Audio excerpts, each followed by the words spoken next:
Hey everybody, welcome to the back room. I'm Andy Ostroy. I am so excited today to have back in the back room one of my favorite guests, Mary Trump. But first, thank you for tuning in. We appreciate you listening and we'd love to hear your comments. So email us at backroomandy@gmail.com and or post on our social media and we'll read some feedback next time. And if you like the podcast, please rate and review and follow or subscribe and you'll be notified every time we post a new episode. All right, let's get to our two big things of the week. The first one, guess what, Jen? No idea. What could possibly be the 800-pound gorilla in the room? Is it something that keeps you up at night, every night? Rhymes with hump. Donald Trump had a busy week, a dizzying week, if I may say. The amount of trials and hearings and motions and appeals, and it's just absolutely exhausting. I think overall, though, he had a winner week for him. Yeah, it seems that way. I mean, all the pundits on TV, the legal analysts are saying it was a really good, strong week for the prosecution. And David Pecker, my favorite witness of all time. So many jokes, so little time. I literally have regressed in my life. I've become a 12-year-old boy this week. And I can't stop thinking of the dick jokes. A name like David Pecker. I mean, come on. I mean, even women have to think that's hilarious. Whether it's unintentional or intentional, you just can't help making double entendres. On TV, like Jeffrey Toobin talking about Pecker. Am I the only one that sees the delicious irony in that? No. Oh, my gosh. Trump getting fucked by a pecker? I didn't even think about that. David Pecker was really hard on Trump this week. I mean, I could go on. Please, one more. I was talking to someone recently, unintentionally, he was like, yeah, Pecker's not finished yet, and I think he's going to go out with a bang. And I'm like, oh, my God. And, you know, this was a serious conversation. I think that's why I say it's intentional or unintentional. Like, you can't have a conversation about Pecker and then say things that somehow aren't going to end up sounding funny. Good. And for that, I truly thank Donald Trump because the levity of this is really important. But David Pecker, in all seriousness, he's turned out to be quite a witness. Yeah, I think he's going to be one of their best witnesses because I don't think the jurors, most people are familiar with checkbook journalism and all the other things that Trump did. And you have to believe that if you're a juror listening to this, it sort of diminishes your view of everything that Trump's doing, even though it's not supposed to taint everything. I could imagine that it sort of opens your eyes and is not favorable for Trump. And I think it also helps in the sense of, you know, the criticism against Michael Cohen not being a credible witness, which I think he is. I think he's a very credible witness. I think it sort of provides an insurance policy for the prosecution that the case is not resting solely on Michael Cohen. Right. I think the thing about Michael Cohen is everything that he's going to say, you have to take as true because they're going to have documentation to back it up. It's not going to be his word. Because, you know, whether it's a check that was cashed and this timeline is going to correspond to the paper trail that they have in place. Mm-hmm. And it's also clearly been a very difficult week for Trump. What I appreciate is like each time he comes out of the courtroom during the breaks and gives his little speech, it's always so different. It's always stuff we've never heard before. Like, let's play the clip, Matty. These are all Biden trials.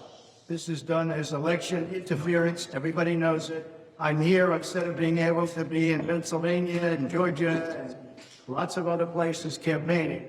And it's very unfair. Fortunately, the poll numbers are very good. They've been going up because people understand what's going on. This is a witch hunt, and it's a shame. Nobody's going to be listening or coming to New York anymore. Businesses are going to be fleeing because people are treated so badly. It's got to be the most unfriendly place to do business, and that's why businesses are leaving and people are leaving. See what I mean? Like, this is all new stuff. Like, we've never heard him talk about this stuff before. Seriously, I think this man is going to totally lose his fucking mind by the end of this trial. I mean, we've got, 4 to 6 weeks left that he has to sit in court and basically be told, like, shut up and sit down. Like, I mean, it's just... We haven't talked about the elephant in the room that he apparently falls asleep and farts all the time. Did you say apparently? Apparently, we've learned that it's very cold in the courtroom also. Oh, it's freezing. It's freezing in here. This guy doesn't understand. Like, when you break the law, you can't get to, like, skip out on trials and go to parties and weddings and graduations, and I can't even attend my other trials. Like, think about that for a second. Like, that's his, like, I'm treated so unfairly that I'm stuck in this courtroom because I can't go to other courtrooms. There's a big immunity hearing in D.C. that I can't go to because I'm stuck here. I'm stuck here and it's fucking freezing and the food sucks, which is why I'm farting all over the place. Like, I feel like I'm living. I feel like my life has become an SNL skit. Like, literally, at any moment, Kenan Thompson's gonna walk in, and then it's gonna become like a What's up with that? Like a Salvador, What's up with that? Salvador Dali moment. So what do you got? I don't know how closely you've been following, but what's your big takeaways from the trial this week? Which one? New York. No, I think it's moving ahead. I do think there's a danger that we are overly optimistic. I think there's a very good chance that at least one juror is in the bag for Trump, and he's not going to get convicted. And given that it would be his first conviction, if he was convicted of a Class E felony, most legal experts that I've read, and just intuitively it makes sense, he's not going to serve time for that. Yeah, you're probably right.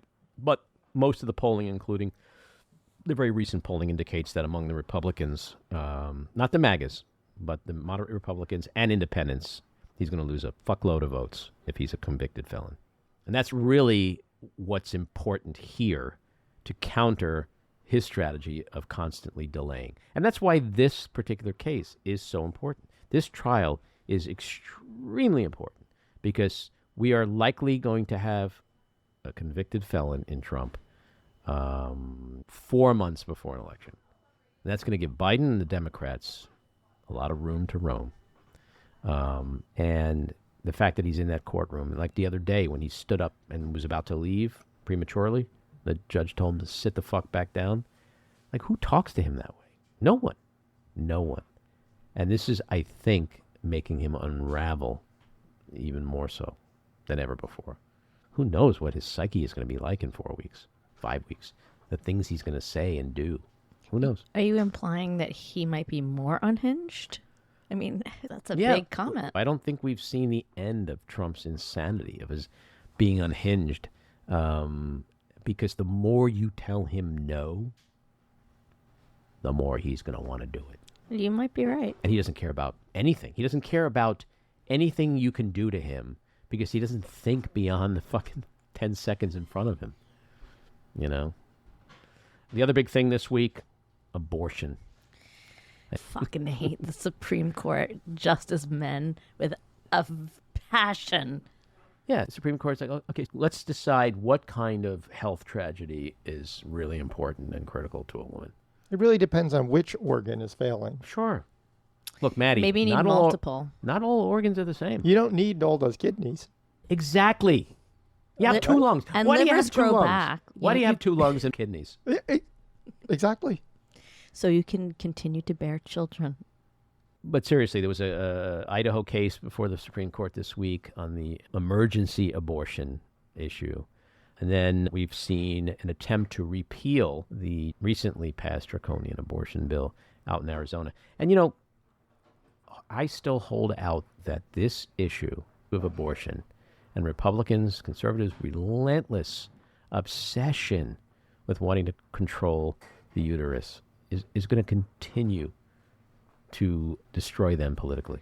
I hope so, because if people don't know the story of this woman had to go to 3 states before she could receive medical care. I mean, yeah, and she lost the ability to have children. She lost her health insurance. Look, there's it's just one example. Yeah, but here's the thing: there's a short-term battle that we're losing.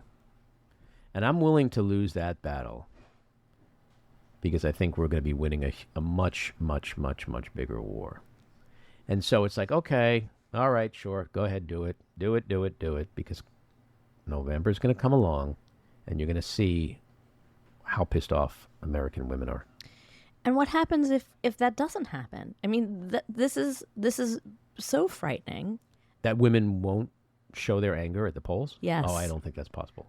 There's nothing in the last 2 years or so of prior elections, post-Dobbs, to indicate that not only is it going to happen again, but it's going to happen even more so. We certainly hope that women come out and vote and we have Biden as president and everything gets better as far as reproductive rights. However, the court is still the court. The states like Texas and many other states where women live are not going to change whether Joe Biden's president in 2025 or not. Yet, we never thought that women in Kansas would come out and pass an amendment protecting abortion. We never thought we'd see that in other red states. You know, we're seeing it again in a now critical swing state like Arizona, where there's going to be a ballot measure in November. Putting it to the states, I think, actually is a good thing, because you know where the women live? In the states. They don't live in the Supreme Court. So I think that's what we're going to see in November. But interestingly, and this is going to be my rant in a few minutes, but where is the outrage on college campuses about abortion? Where's the encampments about abortion? An issue that literally impacts every single college female and other females in this country. Why do they give a fuck more about Gaza than they do their own bodies? It's a great question. And I'm not saying it's a binary choice. No. You can do both. Absolutely. You can do both. But where is the outrage I don't over know. conservatives' tyranny with women's bodies? I'm just throwing it out there. All right, let's get to our winners and losers. My loser, this is going to shock everybody out there. SCOTUS men. Are women going to die because men have all the power to decide what is considered to be the value of life with abortion cases? My winner, after weeks of negotiation, Biden will be on the ballot both in Ohio and Alabama in November's election. Honorary mention, finally securing money for Israel, Ukraine, and Taiwan. My loser is also SCOTUS. I would certainly agree with you on that case, but I'll go with the other case they were hearing where I shouldn't be surprised, but the oral arguments in Trump versus U.S. cemented the legacy that the Roberts Court is a political body in bed with the GOP. My winner are the NYU professors who came down to protect the peaceful students who were protesting at Gould Plaza. My winner, Nikki Haley, who, while not even in the race, got 16.5% of the Republican vote in the Pennsylvania primary. That was 156,000 votes. This is terrible news for Trump in a state where Biden won by just 80,000 votes in 2020. My loser, the Tennessee state legislature for passing a bill allowing teachers to carry guns. This is a ticking time bomb which puts all Tennessee students and teachers at even greater risk now. All right, it's time for the rant, which I alluded to before. I want to speak about the anti-Israel protests at Columbia, NYU, USC, and others across the country.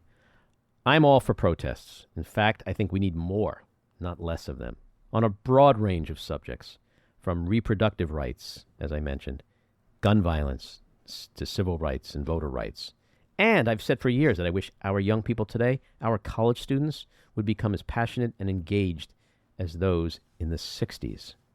But protests have to be peaceful, civil, respectful, legal. They can't be held whenever and wherever the fuck people want them to be. They can't be menacing or violent. And protesters should not be allowed to spew vile, incendiary chants that call for death to a certain people or total annihilation of a country. Classes should not be disrupted. Students should not be personally threatened or feel like their physical safety is at risk. And protesters certainly shouldn't be allowed to set up illegal encampments that impede normal college operations. Yes, this is what's happening at these institutions of higher learning. For example, Columbia has largely gone remote. USC just canceled its 2024 graduation ceremonies over safety concerns as its campus remains closed. What's happening overall is disgusting and shameful. But what pisses me off the most is that while these protesters, which include a mix of actual students and outside agitators, while they're demonstrating for a free Palestine, they don't seem to give a flying fuck about the massacre of October 7th, the 1,200 butchered Israelis, or the hostages that still remain, most likely in tunnels. These protesters act as if Israel woke up on October 8th and out of sheer boredom decided to blitz through Gaza, embarking on a killing spree and a destruction spree for no apparent reason. History and context is utterly lost on these students. And so, why this issue? And why now? A recent poll showed that the Israeli-Palestinian conflict ranks about 15th on the list of issues that matter most to Americans. So why do college students and others suddenly care so much about Gaza? Where are the college uprisings over Ukraine, or the oppression of the Uyghurs in China, or the rape, torture, murder, and enslavement of women and girls in much of Africa, the Middle East, and Asia? Perhaps it's because this issue involves Jews, and because there are many in this world who hate Jews, and some of the haters are Jews themselves. To me, there's nothing more loathsome than the self-loathing Jew. And here's another thought. Imagine for a moment that what would be happening if these protests were targeting other minorities, threatening violence against blacks, Hispanics, or Asians, for example, and the encampments were filled with white supremacists. Would these actions be tolerated? Fuck no. Not even for a nanosecond. Because there's always been a double standard when it comes to Jews and Israel. It's okay to attack both. It's almost expected. And I'm sick of it. All right, let's get to Mary Trump. She is a trained clinical psychologist with a PhD from the Derner Institute of Advanced Psychological Studies. She's the author of 2 New York Times best-selling books, Too Much and Never Enough, and The Reckoning. Her next book, Who Could Ever Love You? A Family Memoir, will be published in September. She publishes the Good in Us newsletter on Substack and is well known as the niece and outspoken critic of former President Donald Trump. Mary, welcome back into the back room. It's good to be back into the back room. So just in the last 24 hours, there's a hearing in Washington at the Supreme Court for absolute immunity. There is going to be a hearing in New York for the gag order. There's a trial in New York with a man named Pecker, which I still can't get enough of. I'm a 12-year-old boy at heart. And then Arizona just indicted Rudy Giuliani and Mark Meadows and Boris Epstein. I love saying that name. And others. Donald Trump, Uncle Donnie, an unindicted co-conspirator, number 1. My head is spinning. Mary, make it stop. Can you make it stop, Mary? If I had that power, we would be in a very different place. It's dizzying. Dizzying. And what you just listed is maybe a tenth. That's just today and last night. That's just today. Yes. It's look what you just short circuited me. Yes, it's exhausting, and it's so hard to keep track that we're losing sight of some of this really big picture thing. As we're kind of obsessing. Like I thought that the whole world had gone into a coma yesterday because there was no trial. Like, what are we going to do all day long? Right. What? There's so much else to be paying attention to. Chief among those things, the fact that the Supreme Court of the United States seems to be on a mission to destroy American democracy and to not just relegate women to second-class citizenship, but to make it easier for the state to murder them in hospitals. It's what is going on? So yeah, like, where do we start? How do we prioritize? How do we make sense of? And this is, even though you can't exactly say that this is Donald's doing. I mean, I guess in some ways, because he keeps committing crimes and, people keep trying to bail him out, or hold him accountable, much more rare. But it does absolutely go right along with his playbook, which is just to keep us inundated with stuff so that we can never pay attention to one thing at a time. So everything else just sort of gets lost in the shuffle. It's the way this stuff plays out in patterns is just, it's kind of horrifying. We've got to break the pattern, right? Well, what you're referring to And conventional wisdom has always been that, yes, that kind of act that he does and is very good at works so well in the court of public opinion. It works so well in the media, but it never really is working in the court of law. But what we have seen in the last 12 months is that maybe it is. Maybe it is. You see judges kind of afraid. Like, why isn't Donald Trump sitting in a jail cell with a blackboard that says, I promise not to attack people anymore. I promise not to attack witnesses. I promise not to, like, because the judge is afraid. That's a scary place to be, isn't it, Mary? Where a judge is afraid to enforce the law because we have this Godzilla who is stomping all over the system, over the media. And then where does that go eventually? Yeah, I mean, I think one of the things that I have a hard time wrapping my head around is the fact that anybody's afraid of this pathetic, weak person who can't even keep his eyes open at his own criminal trial. Okay. But the idea that a jurist has any considerations outside of enforcing the rule of law, enforcing his own gag order. It was so demoralizing when the prosecution stood up in front of Justice Merchan. I just learned that he's a justice, not a judge, because New York State is weird. Justice Merchan, and kind of opened with, we know we're not asking for jail time because we know that's what Donald Trump is angling for. Who cares what he's angling for? Who cares if it riles up his ever-shrinking base? Who cares if it benefits him in some way?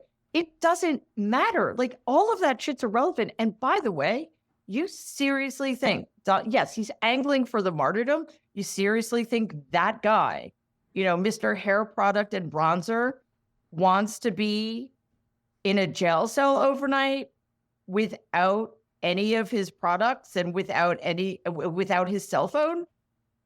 Are you kidding? Imagine what he's going to look like in the morning. And I'm actually being serious. Mary, I literally have imagined. I literally have imagined what he would look like. I dream of that moment, that vision, actually. Yeah, I mean, look what just sitting in court for 3 hours is doing to him. Mm-hmm. He's dissolving before our eyes. He's decompensating before our eyes. And you haven't even gotten to the farting yet. Well, I wasn't going to. I leave that to. I said I was a 12-year-old boy. Other people. I said I was a 12-year-old boy. Well, can't help myself. This is what I heard. I didn't hear it or smell it myself. No, this is just what I heard. Apparently, everybody. Don't shoot the middleman. That's. Yeah, word on the street. Word on the street. Yeah, it's just it is so unfathomable to me that it's like a broken record. We see what he just did to Bill Barr. Bill Barr, who after all the bitch slapping, endorsed him. And what does Trump do? Hey, thanks for your endorsements, but fuck off. This is the thanks Bill Barr gets for being a weak, feckless coward for the past how many years? I mean, it's unbelievable. You're a clinically trained psychologist. Like, how do you explain person after person after person literally selling their souls to someone who just steps on them like a cockroach? Well, I think you have to take it on a case-by-case basis, but there is a class of people that includes Bill Barr who don't care. They don't have souls to sell, and they are banking on getting this very malleable authoritarian back into power so that they can have power. They don't. Do you think Bill Barr is staying awake at night worried about what Donald Trump tweets about him? No, he doesn't care. He wants, like Bill Barr, like Mitch McConnell, these are people who are gunning to turn America into a theocratic apartheid state. And apparently the Supreme Court, the radical, illegitimate supermajority of the Supreme Court is right there with them. So, if it has to be Donald Trump, so be it. And it does have to be Donald Trump because there is literally nobody else in the Republican Party who can fill that role. I mean, there are plenty of people who would love to, but they just don't have whatever it is. So So that speaks to what you were saying before about the Supreme Court then. Like, all of these people are just so willing to burn our democracy down to the ground. I mean, you just mentioned about putting an autocrat back into power. That's just astounding to me. Is the Republican Party a party of fascists today? Has it become America's fascist party? That's astounding. Yeah. And it's a long time coming. I mean, it took decades, 5 decades to engineer this particular supermajority. So this is by design. And Donald just, he's the end point of that, evolution, if you want to if you call it that. Devolution, I guess, would be a better way of describing it. So most of those people in the Supreme Court don't believe in democracy because they don't believe everybody's equal. They don't believe women are equal to men. They don't believe people of color are equal to white people. They're a bunch of white evangelical Christian white supremacists. I mean, it just that's all there is to it. And they are. I think one of the worst things is how, one, that they're taking these cases, that they took the immunity case, that they took the Idaho case, but it's the things we are hearing in open court that they are, they seem to be agreeing with. Like, how many organs is it okay for a woman to lose before we're willing to give her an abort? What is this? This is an argument in front of the Supreme Court. And just this morning, Justice Sotomayor said to, I can't remember his name, but one of the Donald's lawyers who's arguing for presidential immunity, she said, so president can just say that a political opponent is corrupt and have the military assassinate that person. And he's like, yep, that's totally cool. How did we get here? And I actually don't think it's a mystery. That doesn't make it less shocking. No, but what makes it ultimately shocking is when you realize, like, Howard Dean had to drop out. Like, his campaign imploded because he screamed after he won a primary. I mean, like, well, how would we get from that to okay, Donald Trump can shoot a baby in the face and it's part of his official duties? I mean, it is insanity. It should be called absolute insanity instead of absolute immunity. Yeah, and like, it's so crazy that I think there's even a possibility that they do what they did with Bush v. Gore, and they just carve out a special exception for an individual. So they could say, well, yeah, Donald Trump has absolute immunity, but nobody else will or does. Because otherwise what they're basically saying is that if they decide in favor of presidential immunity, Emperor Biden can do whatever he wants tomorrow. They're not going to let that happen. But I think, if they're going to get what they want anyway, I mean, look, I don't rule anything out. These people are insane. I think 5 of them could absolutely go for the immunity. But I think it's more likely that they're just going to drag it out so long that this incredibly serious and simple, actually. It's the most straightforward of the cases. Just won't start. The trial just won't start. Yeah, well, we've seen that so far. They could have decided on this in December, and now it's almost May. And you're right. They're going to kick the can down the road, probably. They'll probably kick it back to Judge Chutkin and say, oh, you need to carve out which part of immunity and all that. And that, because I think you're right. I think ultimately they're not going to give him absolute immunity. But deep down, the conservatives are thinking, we are not going to let this issue impact the election. Somehow they've convinced themselves that, like, that's them doing their duty by not allowing this court to become political. In doing that, though, they've actually become extremely political because they are impacting the election the other way. But that's the whole partisan nonsense of it all. That's right. And there's literally no excuse for what they're doing except for wanting to help Donald get back into the Oval Office. Well, and we see what Aileen Cannon is doing down in Georgia. Same thing. And that's the part that's really scary when you see the courts acting in a manner that is going to defend in some way or just help Donald Trump. I want to ask you, as a professional, what do you make of his behavior of the last month, of this particular week? Like, do you see a degradation, or is he just nuts and he's nuts the same way every day? Um, it's a matter of degree. He's still psychologically disordered in the same way he's always been, but this is definitely taking a toll. We are seeing a psychological experiment that would never get approval from the Internal Review Board of what happens to somebody when they're placed in. It's essentially like Room 101 from 1984 for him to be trapped in that courtroom with no control over anything. He can't control the lighting. He can't control the temperature. There are no second takes. They can't. Poor baby can't fix it in post. He has literally no power. And worse, there is somebody else who does have power, and it's power over him and his movements and his speech. And, this is somebody who, just think about it. He's hasn't had to sit in there all day long this week. Like, today will be the first day of the trial proper that he has to be there all day, and tomorrow as well. So he is going for hours on end without access to Diet Coke, without being able to be on his phone, although apparently he has been, and I think that stopped because it's so disrespectful and nobody else can be on their phone. So it's basically his worst nightmare. And then, we've seen him complaining about the sketch artists who are capturing him in his full sleeping glory. Obviously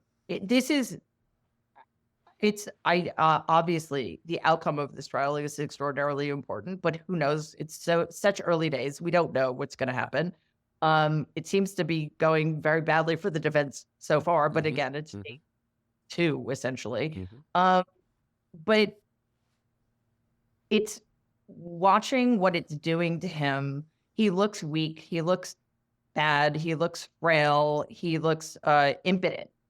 And that's not going to get better, right? And I think his hallway rants, his little spin sessions, when he's, waving around documents that are essentially designed to refuel his ego, are just going to wear thin. And we've seen it in terms of people coming to support him, which is to say nobody's coming to support him. There are millions of people within a hour drive of here, as Lawrence O'Donnell pointed out, who voted for him. It's New York City. It's very diverse. There are many, many people here who voted for him and supported. Nobody's showing up. Isn't that a good sign, though, on some level? I mean, if we're looking for the signs, that's a good sign that these people might be crazy, but maybe they're just not crazy enough. Or they're sick of it, or they're starting to see that, he is just the little man behind the curtain. To your point, today he came out for his little spin session. He issued a barrage of like a half a dozen lies in a matter of 2 minutes, from how many feet the wall was that he built to there's a 5-block radius around the courthouse that's been completely sealed off. I mean, literally, I could get dropped off in an Uber right in front of the courthouse if I want. The stock market is crashing. He said that before the market actually opened. He misspoke. He meant the Trump media stuff. Yeah. I mean, I always wonder, like, when he says there's a 5-block radius that's shut down, has he talked himself into that because psychologically he can't fathom that no one's there to support him? Or does he know no one's there and he's just got to spin it? I still, after all these fucking years, I can't figure out what's in his head. It's both. His ego requires constant bolstering. So if nobody else is going to do it, he has to do it. And, I've said this before, like Donald is like one of the only people I've ever met who can gaslight himself. I think it starts out as a knowing lie and then it becomes a truth. Like the more dire the circumstances become. So he starts to believe his own lies. It doesn't mean they're not lies. And I think it's also important to point out something else. people don't like it when other people act like the rules don't apply to them. And here he is in a situation other New Yorkers have been in. Well, probably not a lot of them, but, as a defendant or a juror or what have you. And they've had to follow the rules. Like, what makes him so special? Because the truth of the matter is, he can complain all he wants about how cold it is and how boring it is and how he's not being treated fairly. He's there because of what he did. Right. And there are dozens of other people in that courtroom who are also there because of what he did. Mm-hmm. That doesn't make him very sympathetic.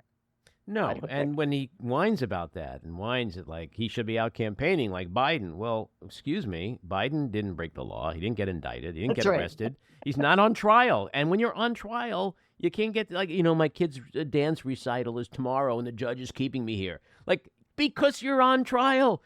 It is just crazy town. He should just be very thankful that he's not a black teenager who was falsely accused of stealing a backpack. Right. There's that. Yeah. Listen, if you take a step back and you look at what he's been getting away with forever, right? It makes sense that he would keep going to the same place. Because what does he do? He pushes the envelope, he breaks a norm, he breaks a rule, he breaks a law. He looks around. Oh, look, nothing happened to me. I'm going to push the envelope some more. And he repeats this and repeats this and repeats this until, guess what? He finally got caught. And he hasn't even been held accountable yet. We don't know if he's going to be held accountable. The Supreme Court certainly doesn't want him to be. Hopefully, New York State and Georgia will do a better job. But it's completely mystifying to him that it finally came back to bite him. That's not supposed to happen. And to be fair, why should he believe that? After 6 decades, it never did. And, if I were him, I would be completely confused too. Plus, of course, he's surrounded by people who did nothing but lie to him. So that doesn't help. Right. So you mentioned before that you don't think he's doing well in court, and I agree with that. Everybody agrees with that. You also mentioned that we're on like day 2 or 3. This is going to be a 4 to 6 week trial. If he was a patient of yours and you were watching this play out right now, if this is the way he is now, what is he going to be like after 4 weeks, 5 weeks, 6 weeks of sitting in a courtroom all day long, not being able to Truth Social or call anybody or get that affirmation? Is he going to lose his mind, whatever's left of it? Oh, yeah, I that's why I think that the verdict is just in this very narrow sense. The verdict is very important in terms of where the rule of law stands in this country, but in the very narrow sense of how it affects Donald, I think it's not as important as what this trial is doing to him. And I believe that his out of court behavior is going to be just as telling, because he has Wednesdays and weekends. What is he going to do? Is he going to be doing rallies? Is he going to be playing golf? What is he going to do to try to refuel? This is a person who has the most fragile ego ever. And it's not getting fed, basically. So he's completely losing his sense of self, I think. And because he has none of the markers that or the landmarks, I should say, that help him, define himself they've all been taken away during these X number of hours that he's sitting there. And this is somebody who has no inner life. So imagine, like, I wouldn't be happy about it necessarily, but, we've all sat on planes for 8 hours or been somewhere where maybe we don't have Wi-Fi or what have you. I can sit somewhere for 8 hours and keep myself entertained in my head. He can't. Think about how degrading that would be to one's state of mind. Sure. So yes, if this were my patient, I would be, well, my patient would probably be being treated in an It'd be inpatient healthier. setting. Yeah.